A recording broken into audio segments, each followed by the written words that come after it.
My presentation really is to share the African experiences from a labor perspective. To share the experiences of how is it that trade unions have been able to collaborate with other key stakeholders in extending social protection to the vulnerable workers. My presentation will be as follows.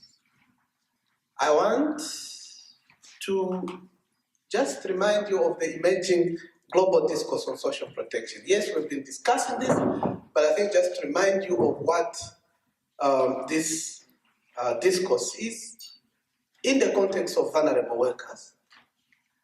And also, I want to anchor my presentation on what I usually call the labor narrative, because there are several narratives on social protection, and what is it that is the anchor or the thrust of my narrative throughout. I will then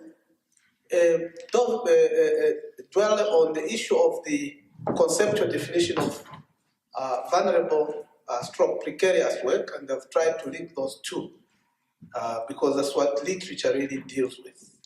And the nexus of the vulnerable and precarious work and the informal economy in Africa, and then why is it that the trade union needs to collaborate to extend the social protection to the informal economy, and some of those models and how we have implemented those models. I'll give a few cases in Africa where I have worked together with the trade union, and we are keep on working up to now, and then draw a conclusion. Now, you will recall that throughout yesterday and today, you will notice that there are alternative arguments to social protection, the needs-based, issues of linking it to poverty reduction. There is the issue of a risk-based, the question of classical risks or traditional risks that we need to deal with because of market failures. There's the development argument, the human development argument, which comes out, and the right-based approach. And most of the right-based approach, we are currently sharing a project which is, we are currently running a project actually on the right-based approach, which is sponsored by the FES, where we're working closely, the Zambian FES office. And predominantly, the right-based approach largely centers on the normative framework and the legal imperative for practical action to reduce poverty. So, however, what you see is that specifically for labor, our narrative has been to see social protection in the current developmental discourse. What we mean by this, here we are saying, we argue that there has been a contestation that the production system, the global capitalist production system, will always create or manifest social costs. It was also a prime source of social injustice. And then this has been historical and structural, and it reproduces social and human casualties. And we feel that this in itself manifests into what we normally call decent work deficits, where there is lack of social protection, no rights for workers, where you find that there is undermined social dialogue. That is our conception. But if you look over the years, in terms of looking at how we can extend social protection to the vulnerable workers, nothing much seems to have changed, although we've tried to strive as much. If you look from the 1970s, there was still a neglect of looking at informal workers. In fact, if you move through structural adjustment programs in the 1980s, moving through 1996, when we were talking about the issue of the World Food Summit, And we've moved on to the 2000s where there was an ILO pushback, where we started talking about the question of the social protection floor. We have gone through a global economic crisis, and we continue to go through that crisis. And there are clear failures also of the development paradigm that we have put in Africa. Clearly, very little seems to have changed in terms of how is it that we are able to extend the coverage. Because the discourse largely has been primarily looking at the formal sector, and of course, some non-working like the old age and so on. But vulnerable workers, especially in the informal workers, the coverage to that has remained precarious, if I want to use that word. So what is this conceptual thinking about a vulnerable work? A vulnerable work. What do we mean? Now, there isn't consensus completely if you look into literature and practice in terms of what is it that we mean by vulnerability. So you hear terms like vulnerable workers, vulnerable work, precarious work, precarious, often used interchangeably. And many scholars will argue that there's nothing wrong with this. Because in fact, in most of the cases, vulnerability is measured or is described by linking it to the type of work or precarious work that people are engaged in. Where that employment, you look at a range of factors that exposes workers to employment instability, lack of legal and union protection, social and economic vulnerability. In fact, the argument has been that when you look at precariousness, the precarity is more likely to be faced by workers that are already marginalized, and those largely in the informal economy. As far as 1989, Rogers, for example, identified the issue of vulnerability, of how is it that you can identify a vulnerable worker. Instability, short time horizon when the risk of the job is high, insecurity, lack of protection in employment and social security, as well as socio-economic vulnerability. And so you see over in literature the linkage of this concept to alternative but related concept and use this interchangeably. You look at literature largely in Asia, Africa, and the EU to like the way they use precariousness. Sometimes they could use informal employment in Africa, Asia. In the US, for example, you hear a word like contingent employment and atypical work or non-standard employment as in EU and in Canada. But whatever it is, the thinking here is this, that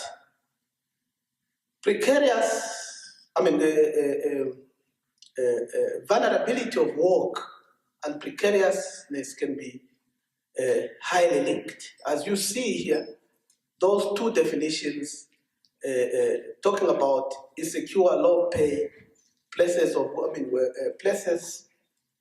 where workers' rights are abused, and so on and so forth. Now, you must be careful when you look at literature around the world when you are dealing with issues of vulnerability and precariousness, because there are always some ideological dispositions in the way these words are used. And they are also contextual.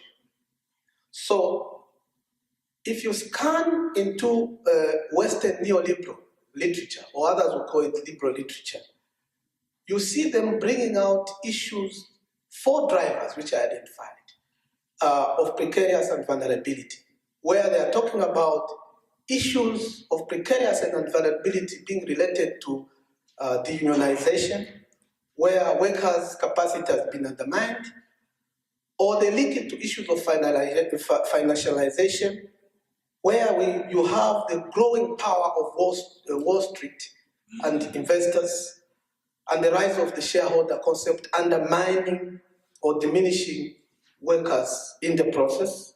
There is also the thinking, which we are aligned to, the question of how the sharp focus of globalization has led to opposite sides, where there is a shift of power to what they are calling big box retailers and so on, and the issue of the digital revolution being in the fourth revolution, actually adding to this precariousness in the changing of job work patterns.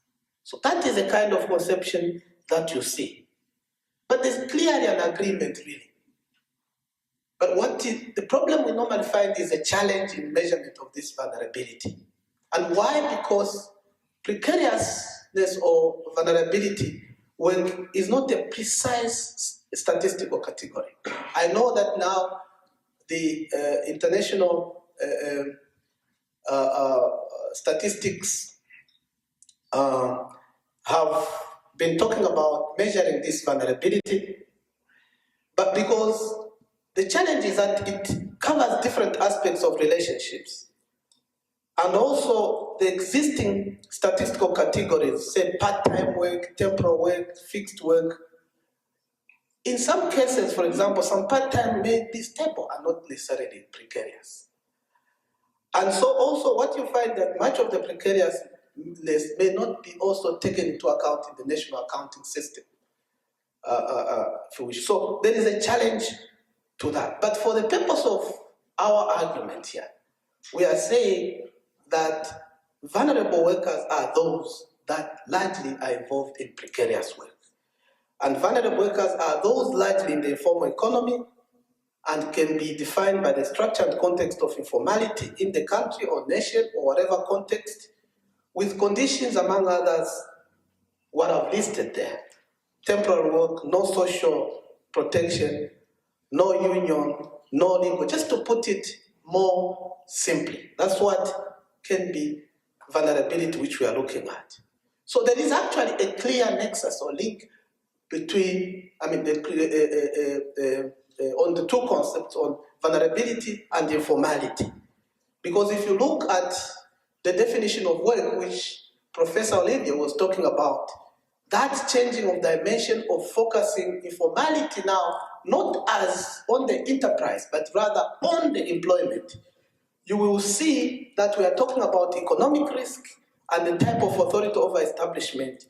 And we are talking about both within and outside the informal, there could be precariousness or vulnerability. And this is the kind of agreement that you find in the definition of international definition of what informality is. And by the way, Namibia has been part of those pilots in trying to define the issue of precariousness and informality. If you looked at the central, the labor force survey of 2016. So what are we saying? In Africa, if you look at Africa really, our discourse and consensus is that the term informally employed is largely linked to vulnerability. You could see in 2008, for example, and up to now, the South African Statistics Office were defining informal employment as persons who work in precarious employment situation, irrespective of whether or not the entity to which they are employed is formal or not. And this is a kind of the changing nature of the definition of work. So really, if you look at conditions in Africa, what you see here is this. Some recent estimation or estimates show that 24 African countries, a sample of 24 African countries, 49% of the working young poor live on less than $1, and 73 on less than $2 a day. And out of the 53 of the people working in sub-Saharan Africa, they survive on less than that. Further to this, 85.4 of the existing exist on less than $2 and 70% are women. Our mothers, my mother. And this is the kind of depth of vulnerability, because largely women are disproportionately affected by this precariousness on a daily basis. So these are not statistics, that's what I'm saying. They are not statistics, this is real. You go, you can see it in Africa. So in Africa, really, no part of the African continent is free from the persistent threat of precarious condition. I don't see any. You walk in Zambia, for example, my country, if you just walk, you can see precariousness. You walk in Togo, you can see precariousness. You go in, you can see Juakalis in, well, I've traveled most of the Africa, you can see it. Young female migrant workers, temporal. In fact, service sectors, such that hotel and industries, education, there's a lot of outsourcing in health and so on. One of our major studies, which we did as African Labour Research Network, which I led together with Ms. Mote there, on the question of precariousness in the health sector, is endemic. And we took, I think, Zimbabwe, South Africa, as key cases. So the informal economy actually in Africa is precarious, because 70 to 80% of these people comprise street vendors, hawkers, casual workers, domestic workers, contractual workers, we know, rural agricultural workers.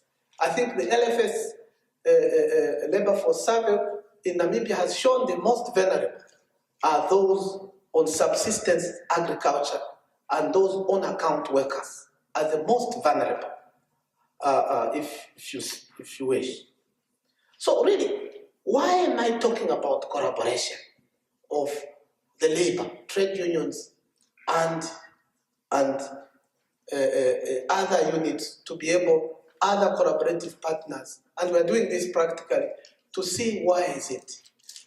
Because the production system, the capitalist production system, I talked about structural, and from the structural adjustment, has destroyed even the role of the state in most of these countries.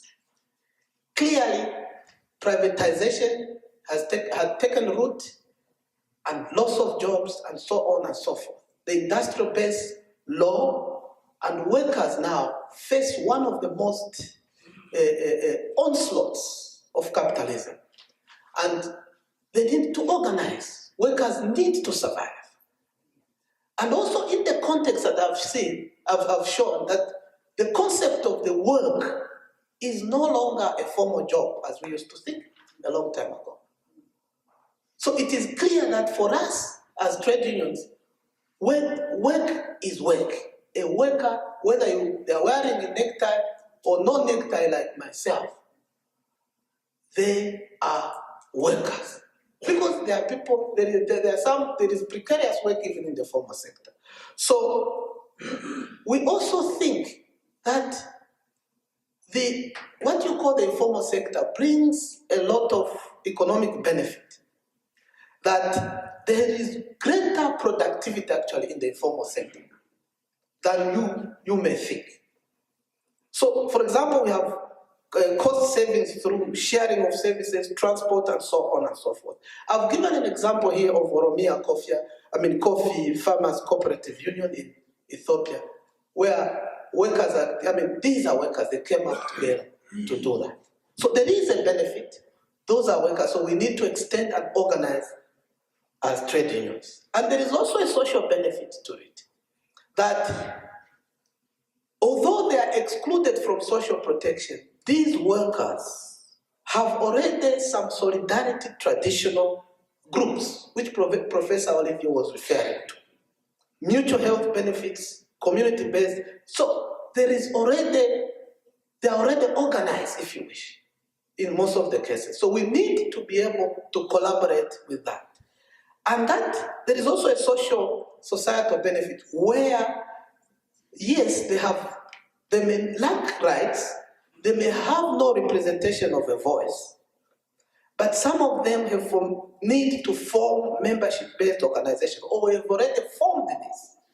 And what we need is to enhance that using some of the trade union capabilities, because they already have capabilities.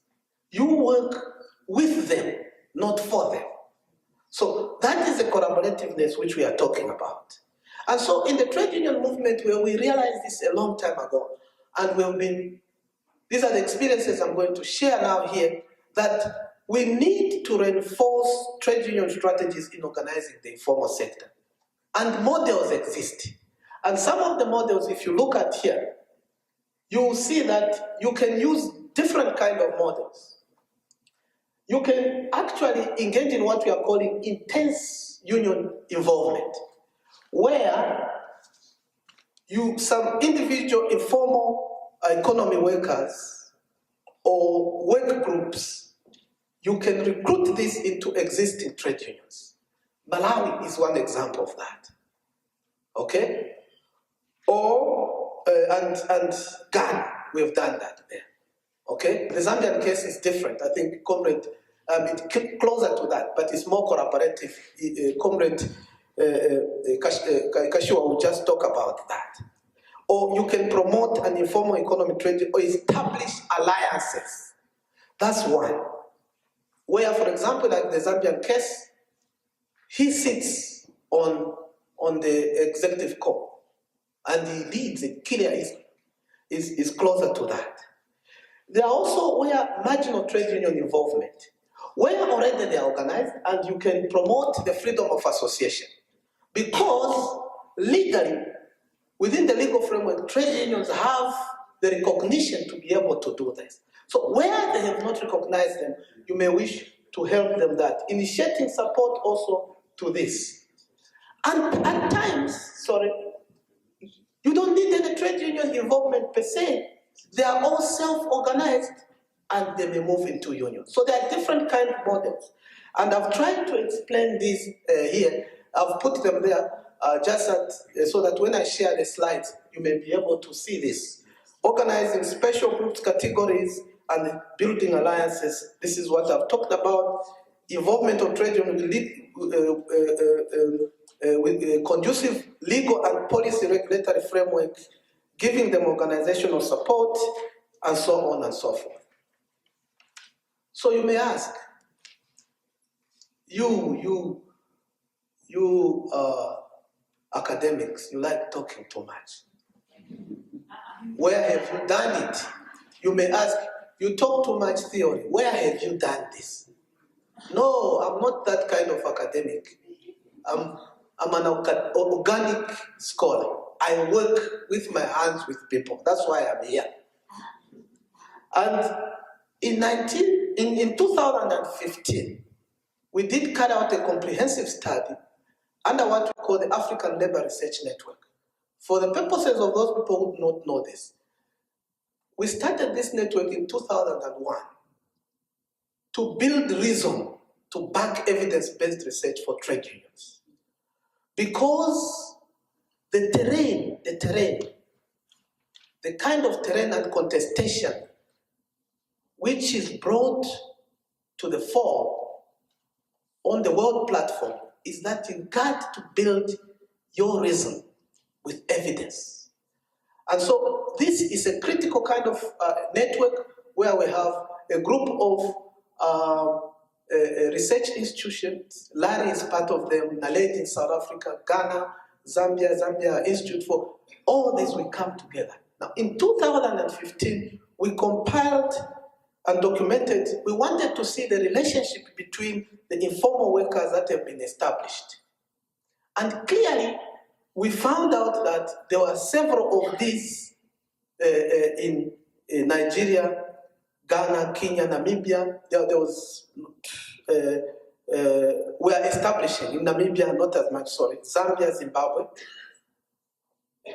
And later on, we went on further to do another study, I think in 2016, if I'm not mistaken, on labor flexibility. Then later in 2018, 17, we looked at the precariousness in specific sectors.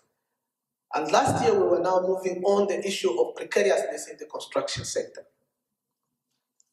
So, cases exist. In Nigeria, for example, the Federal Informal Workers Organization, FION, was launched in 2010 in Abuja, 24 organizations drawn from 11 federations, these coming together.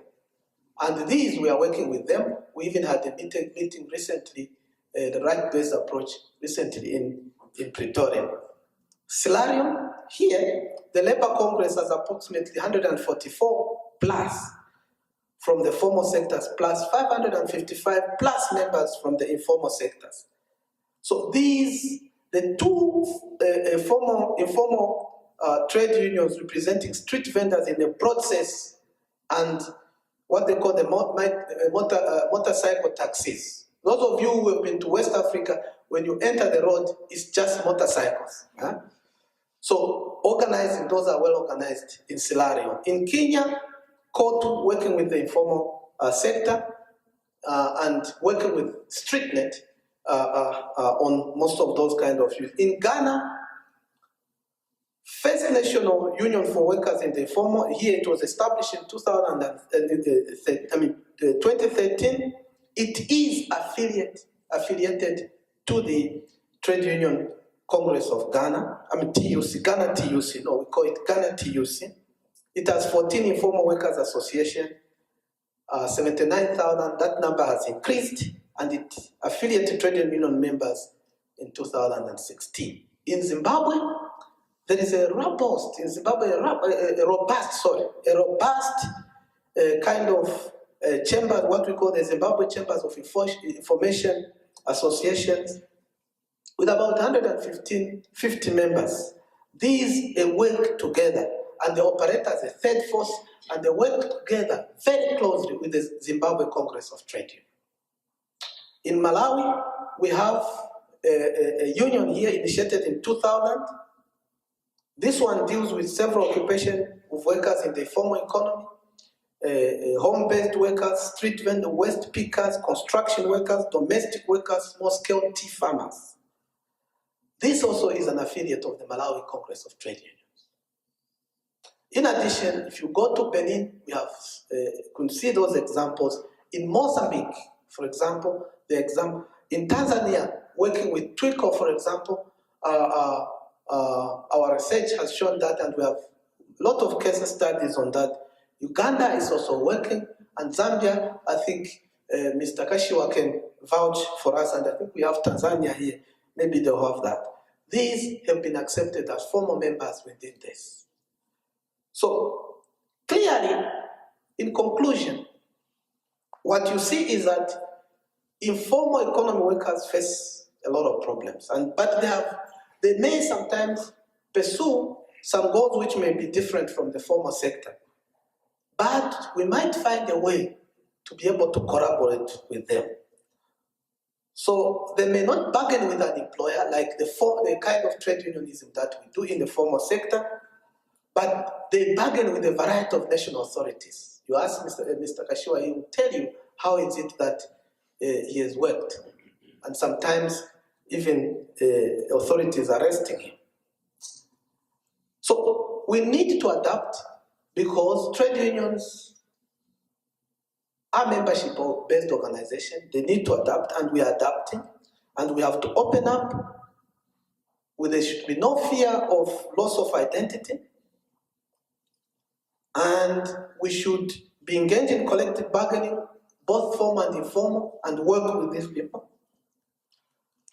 And sometimes in my work we have faced, but that does not mean that we should strictly, as trade unions, for example, be on our rule of saying you need subscription for them to come. Some organizations have relaxed this because there is something else that they can bring to the table. So I just want to end and say that the question of precariousness or vulnerability is real. It is prevalent, you can see it. The question of the dwindling power of trade unions is known. because of the capitalist onslaught, and the changing strategies of linking up together is the most viable to defeat capitalism. I thank you.